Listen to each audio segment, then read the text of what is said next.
যেন বুঝতে না পারে। দাদা দাদা বিএসএফ রাজু আর শাকিল কে কি হয়েছে ওদের? ওদেরকে গুলি করে মেরে দিছে। আমি কোনো রকম বেঁচে পালিয়ে এসেছি। আর মাল মাল আসতে পারিনি দাদা, সব পুলিশে ধরে নিয়েছে। দাদা ওকে হসপিটালে নিয়ে যাবো? না না, এতক্ষণ পুলিশ হাসপাতালে পৌঁছে গেছে। ও যদি পুলিশের মুখ ফিরে দেয় আমরা পিছিয়ে যাবো। আমি পুলিশকে কিছু বলবো না দাদা, আমাকে বাঁচান। কি করবো দাদা? আমাকে ছেড়ে দিন দাদা, আমি কাউকে কিছু বলবো না। আমাকে ছেড়ে দিন দাদা। যা লাশটা ফেলে দে।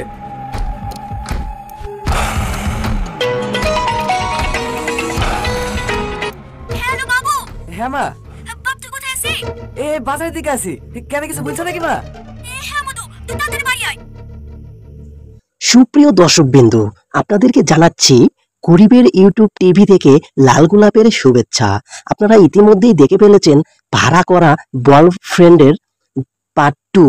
আপনারা শুরুতেই দেখে ফেলেছেন একটি হিট এবং রোমান্টিক একটি নাটক হতে যাচ্ছে। এই নাটকে ভালোবাসা, কান্না, অশ্রু, বেদনা, হাসি, রোমান্টিক, মারামারি সবকিছুই আছে। তাই এই নাটকটি আপনারা ফুল কন্টিনিউ করে দেখবেন, কেউ টেনে টেনে দেখবেন না। টেনে টেনে দেখলে আপনারা নাটকটি কিছুই বুঝতে পারবেন না। আর যারা আমাদের চ্যানেলটি এখনো সাবস্ক্রাইব করেননি, পাশে থাকা সাবস্ক্রাইব লেখাটিতে ক্লিক করে সাবস্ক্রাইব করে পাশে থাকা নোটিফিকেশনটি অন করে দিন। এই নাটকের ভিতরে একটি ভিলেনের বোনকে বিয়ে করে রিয়াজ। রিয়াজকে ফাঁদে ফেলানোর জন্য তার বড় ভাই এই বিয়েটি মেনে নেয়। তারপরে কি হয় এবং কিভাবে রিয়াজকে ফাঁদে ফেলায় সেই বিষয়টি আমি আজ এই নাটকে উল্লেখ করে ধরেছি। সবাই নাটকটি ধৈর্য সহকারে দেখবেন, কেউ না টেনে সম্পূর্ণ দেখার অনুরোধ রইল। আর বেশি বকবক করব না, আমরা মূল নাটকে চলে যাব। আর যারা আমাদের চ্যানেলটি সাবস্ক্রাইব করেনি অবশ্যই সাবস্ক্রাইব করে পাশে থাকবেন। সবাই ভালো থাকবেন, সুস্থ থাকবেন। আমরা এখন নেক্সট এবং শেষ পার্টে চলে যাব, কিভাবে রিয়াজকে ফাঁদে ফেলায় তার বড় সম্বন্ধী। সবাই ভালো থাকবেন, সুস্থ থাকবেন। খোদা হাফেজ।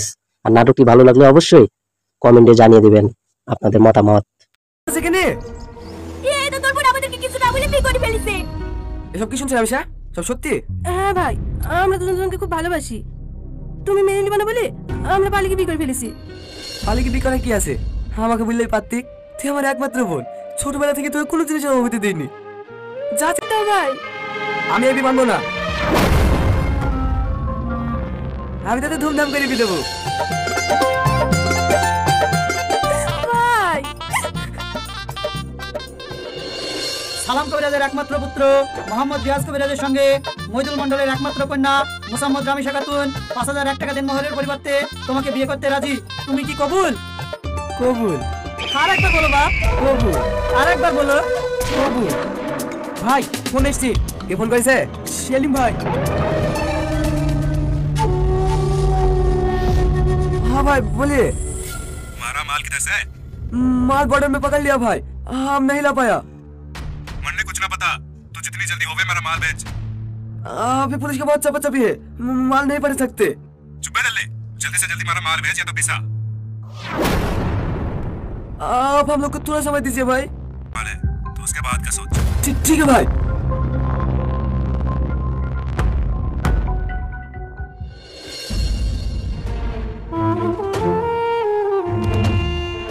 ভাই সেলিম ভাই ফোন করেছিল। কি বলছে?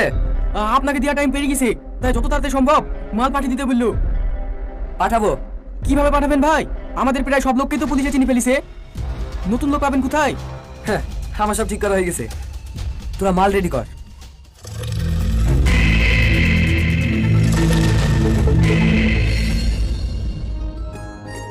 আর কটা দিন বাদ দিয়ে গেলে হতো না? এই তো কটা দিনের ব্যাপার, মাসখানি পরেই তো চলে আসবো।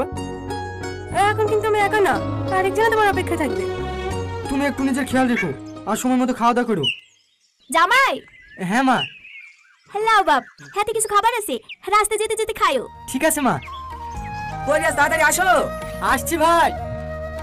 আসি মা, আপনি একটু ওর খেয়াল রাখেন। ঠিক আছে বাপ, ভালোভাবে যাইও। রিয়াজ, এটা রাখো। বাবা, আমি সবসময় তোমার কাছে আছি।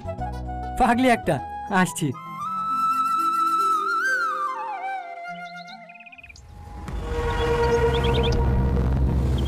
এই থাম থাম থাম। কি হলো স্যার? গাড়ি থেকে নাম। কনস্টেবল চেক করো। গাড়িতে কিছু নাই স্যার, সব ফলের পেটি আছে। সে দেখাই যাবে। এই দেখেন স্যার, ফলের পেটির মধ্যে সব মাল ভরা। এগুলো কি? আমি কিছু জানি না স্যার। চুপ, নিয়ে চলে গে থানায়। স্যার, আমার কোনো দোষ নেই স্যার, আমার কথা নিয়ে একবার শুনে।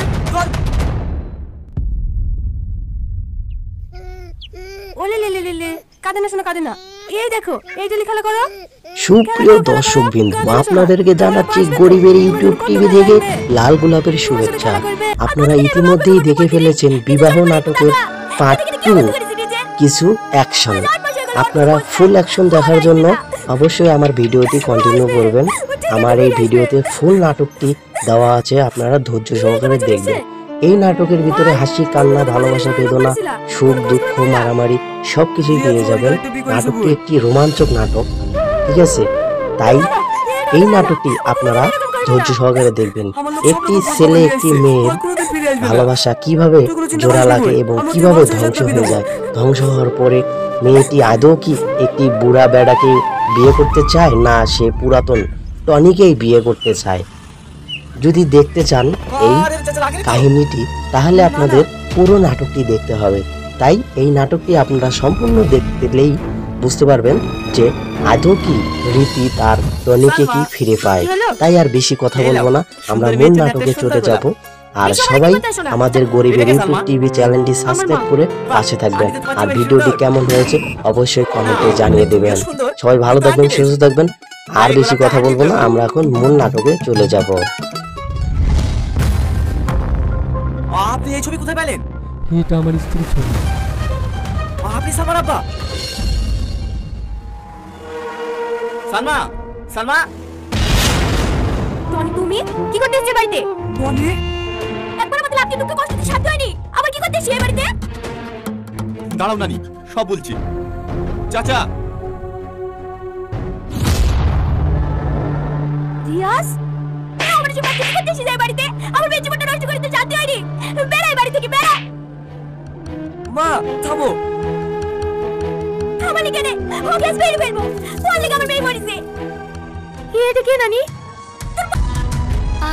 ওর লেগে আমি সে মরে দিবা, সব তো যাবার। কি? সব দোষ তোর মানে? এ বাবা, ওর কোনো দোষ নাই, সব তো যাবার। রিয়াজ শোনো। হ্যাঁ বলেন ভাই। আমার একটা কাজ করে দিবা? হ্যাঁ হ্যাঁ, করবো না কেন, অবশ্যই করবো। কি করতে হবে বলেন? এই ছোট একটা কাজ, কিন্তু এখানে তোমায় গোপন রাখতে হবে।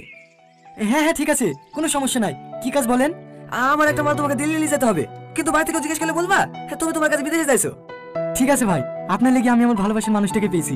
আপনার জন্য এইটুকু কাজটা আমি করতেই পারি। ভাইয়ের কথা মতো আমি মালদ্বীপ বিদেশে গিয়েছিলাম, সেই রাতেই পুলিশ আমাকে ধরে। আজ তার মানে তুই আমাদেরকে যা বলেছিলি সব মিথ্যা? হ্যাঁ মা।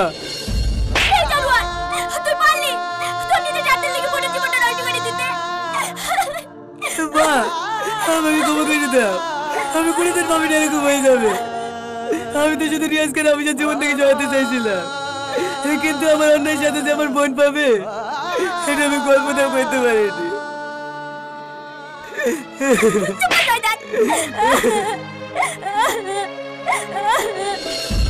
দিচ্ছি তোমার এই নোংরা খেলা, তুমি তোমার বোনের সংসারটা ভেঙে তছনছ করে দিলা। তোমার এই হারামের টাকায় আমি আর সংসার করতে পারবো না। বিশ্বাস করো পিতা, আমি নোংরাকে যেদিনে চেয়ে দিয়েছি সেদিন আমার বোন গেছে। আমি চেয়েছিলাম পয়সা কাছে নিজেকে সারেন্ডার করতে, শুধু এটা ভেবেই করিনি আমি যদি চলে যাই সালমান কি হবে। ঠিকই, কিন্তু কেড়ে নিয়েছে সব থেকে দামি জিনিসটা, আমার বাবাকে ভালোবাসা। আমার ক্ষমা করে দে মা, আমি জানি আমি তো ক্ষমা পাওয়ার যোগ্য না। এতে আমি আজ কি যাবো নিজেকে সারেন্ডার করতে? রিয়াজ, পাইলে তুমি আমাকে ক্ষমা করতে ভাই। দাঁড়ান ভাই, আপনার পাপের শাস্তি তো পেয়ে গেছে, তাই আপনার কাছে যেতে হবে না। আমি আর কাউকে হারাতে চাইনি। রিয়াজ,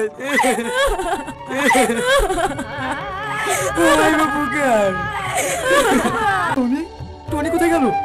মনে হয় চলে গেল বাপ। সালমা, তুই টনিকে ফিরে নিয়ে আয় মা, ও তোকে অনেক ভালোবাসি। টনি,